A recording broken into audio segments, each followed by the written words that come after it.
திராவிட முன்னேற்ற கழகத்தினுடைய தலைமை நிலைய செயலர் துரைமுகம் காஜா அவர்களுடைய இல்ல திருமண விழாவிற்கு நாம் தமிழர் கட்சியினுடைய தலைமை ஒருங்கிணைப்பாளர் சீமான் அவர்களும் எதிர்க்கட்சி தலைவர் உதயநிதி ஸ்டாலின் அவர்களும் வருகை தந்திருக்கிறாங்க. சீமான் அவர்களை உதயநிதி ஸ்டாலின் அவர்கள் நலன் விசாரிக்கிறாரு. நலன் விசாரிச்சது மட்டும் இல்லாமல் சீமான் அவர்களுடைய கையை பிடிச்சு கூட்டிட்டு போய் தனக்கு பக்கத்திலேயே உட்கார வச்சுக்கிட்டாரு.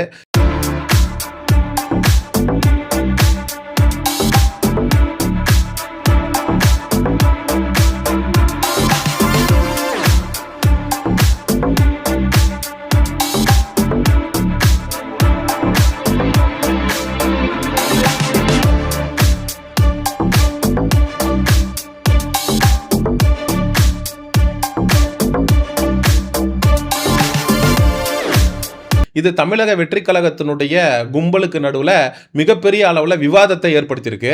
கொஞ்ச நாளைக்கு முன்னாடி தானே ஸ்டாலின் அவர்களோட ஒரே சோஃபாவில் உட்காந்துருந்தாரு சீமான் அவர்கள்.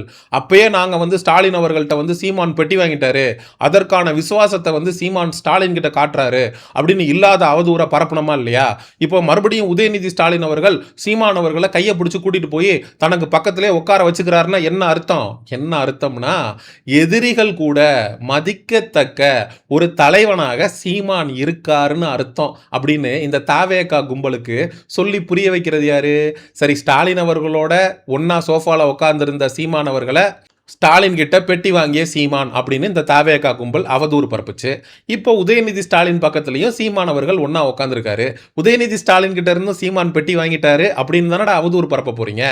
அதை தாண்டி உங்களுக்கு வேற என்னடா தெரியும்? இதே சீமான் அவர்கள் இதே உதயநிதி ஸ்டாலின் அவர்களையோ ஸ்டாலின் அவர்களையோ அரசியல் ரீதியா சந்திச்சு ஒரு நிகழ்வு நடக்குது அப்படின்னா முதல் ஆளாக சீமான் அவர்களை விமர்சிக்கிறது நாங்களா தான் இருக்கோம். ஆனா எங்களுக்கு அரசியலுக்கும் தனி மனித மாண்புக்கும் நிறைய வித்தியாசம் தெரியும். இதே சீமானவர்கள் ஒரு இல்ல திருமண விழாக்கு போயிருக்காரு, அவரும் வந்திருக்காரு. அப்படிங்கிறப்போ ஒருத்தர் நலன் விசாரிச்சுக்கிறதுல என்ன தப்பு?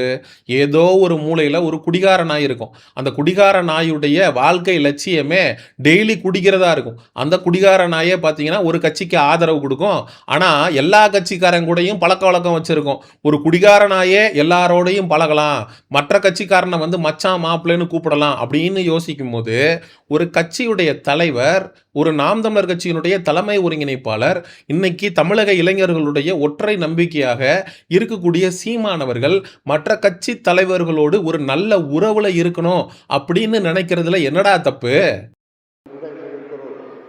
ஒட்டுமொத்த இஸ்லாமிய சமுதாயம் யாரோ சிலர் சொல்லுகிறார்கள் என்பதற்காக அந்த ஈமான் கொண்ட இஸ்லாமிய சமுதாயம் இருவண்ணக்குடியான சீமான் அவர்கள் ஸ்டாலின் அவர்கள்ட்டையோ உதயநிதி ஸ்டாலின் அவர்கள்ட்டையோ நெருக்கம் காட்டுறத இந்த தாவேகா கும்பல் ஏன் விரும்பல அப்படிங்கிறத மக்களாகிய நீங்க புரிஞ்சுக்கணும். ஏன் அப்படின்னா திமுக இன்னைக்கு செயலிழந்து கிடக்கு, எதிர்கட்சியா தான் உட்காந்துருக்கு. அதிமுகன்ற கட்சி வலுவிழந்து போயிருச்சு. விஜய் அவர்கள் இன்னொரு பக்கம் ஒரு மிகப்பெரிய பிரம்மாண்ட கூட்டணியை இடைத்தேர்தலுக்காக தயார் பண்ணிட்டு இருக்காரு. திமுகவோட தேர்தலுக்கு முன்னாடி இருந்த ஒட்டுமொத்த கூட்டணியும் இப்ப விஜய் பக்கம் தாவிருச்சு. இருக்கிற தலைவர்கள் எல்லாம் ஒன்னா சேர்ந்து கையை தூக்கிட்டு நிக்கிறாங்க. இடைத்தேர்தல்ல ஆட்சியை பிடிக்க போறது நாங்க தானுங்கோ, மாறு தட்டுகிறார் மார்க்கண்டேயன் அப்படிங்கிற மாதிரி எல்லாரும் ஒண்ணு கூடிட்டாங்க. விஜய் அவர்கள் ஆளுங்கட்சிங்கிற பலத்தோடு கூட்டணி கட்சிகளோட பலத்தோடு ஒரு மிகப்பெரிய அசுர சக்தியோட வரக்கூடிய இடைத்தேர்தலை எதிர்கொள்ள போறாரு அப்படிங்கிறதுல மாற்று கருத்தே இல்லை. ஆனா திமுக அதிமுக நாம் தமிழர் கட்சி இது மூணும் தனித்தனியா இருக்கு. ஒருவேளை பொது எதிரியாக இருக்கக்கூடிய விஜயை வீழ்த்தணும்னு முடிவு பண்ணி திமுக அதிமுக நாம் தமிழர் கட்சி இது மூணு சேர்ந்துச்சு அப்படின்னா விஜயுடைய அரசியல் வாழ்க்கை அப்படிங்கிறது க்ளோஸு. ஏன்னா இந்த கூட்டணி கணக்குகள் தான் தேர்தல் வெற்றியை முடிவு பண்ணுங்கிறது தான் 100% மறுக்க முடியாத உண்மை. இந்த திமுக 22 விழுக்காடு வாக்குகளை வச்சிருக்கு, அண்ணா திராவிட முன்னேற்ற கழகம் ஒரு 18 விழுக்காடு வாக்குகளை வச்சிருக்கு, சீமான் அவர்கள் ஒரு 4-5% வாக்குகள் வச்சிருக்காரு. இதெல்லாம் ஒன்னா கூட்டுனா 45% வந்துருது. ஈஸியா விஜய வீழ்த்திட முடியுமே. ஐயோ, திமுகவும் சீமானும் கை கோர்த்தா நாளைக்கு நம்ம விஜய் அண்ணன் கூப்புல உட்கார்ந்துருக்கணுமோ அப்படிங்கிற பயத்திலையும் பதட்டத்திலையும் அவதூறுகளை சமூக ஊடகங்கள்ல சீமானுக்கு எதிராக அள்ளி வீசிக்கிட்டு இருக்கு இந்த தாவேகா கும்பல். இந்த இல்ல திருமண விழாவில் கலந்து கொண்ட சீமான் அவர்கள் மைக்கில் பேசும்போது, என்னுயிர் தம்பி உதயநிதி ஸ்டாலின் அவர்கள் எதிர்க்கட்சி தலைவர் அவர்கள் அப்படின்னு சொல்லி சீமான் அவர்கள் பேசுகிறாரு. அதை மட்டும் கட் பண்ணி சோஷியல் மீடியாவில் பார்த்தீங்களா, உதயநிதியை வந்து என் அருமை தம்பி அப்படின்லாம் சீமான் அவர்கள் பேசுகிறாரு.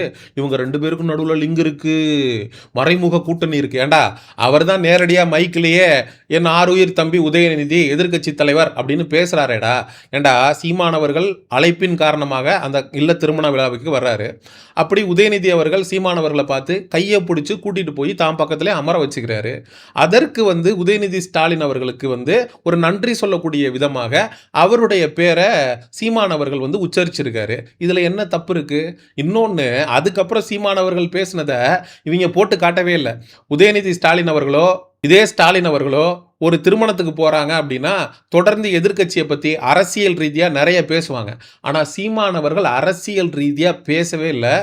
மணமகளுக்கும் மணமகனுக்கும் திருக்குறள்ல இருக்கிற மாதிரி, நபிகள் நாயகம் சொன்ன மாதிரி நீங்க ஒரு இல்லற வாழ்க்கையை வாழணும், ஒழுக்கமாக உங்களுடைய குழந்தைய வளர்க்கணும், உங்களுடைய குழந்தைக்கான எதிர்காலத்தை நல்ல கல்வியை உறுதி செய்யணும் அப்படின்னு இவ்வளோ விஷயங்களை அந்த மணமக்களை வாழ்த்தி சீமானவர்கள் பேசியிருக்காரு. அதை மட்டும் கட் பண்ணி தூக்கி போட்டுட்டு உதயநிதி ஸ்டாலின் அவர்களே அப்படின்னு சீமானவர்கள் பேசினதை மட்டும் கட் பண்ணி வெட்டி ஒட்டி சமூக ஊடகங்கள்ல அவதூறு பரப்பிக்கிட்டு இருக்கு இந்த தாவேகா கும்பல். உண்மையை சொல்லணும்னா திமுக இப்போதான் கொஞ்சம் கொஞ்சமாக உணர ஆரம்பிக்குது.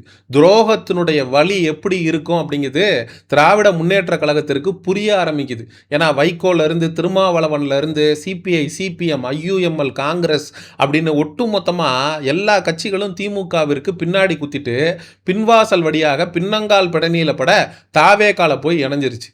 ஆகா, கூட இருந்த துரோகிகளுக்கு இப்படி எதிர்த்து நின்று நம்மளை சண்டை போட்ட சீமானவர்கள் எவ்வளவோ பரவாயில்ல அப்படிங்கிற அந்த மனநிலைக்கு இன்னைக்கு திராவிட முன்னேற்ற கழகம் வந்திருக்கு.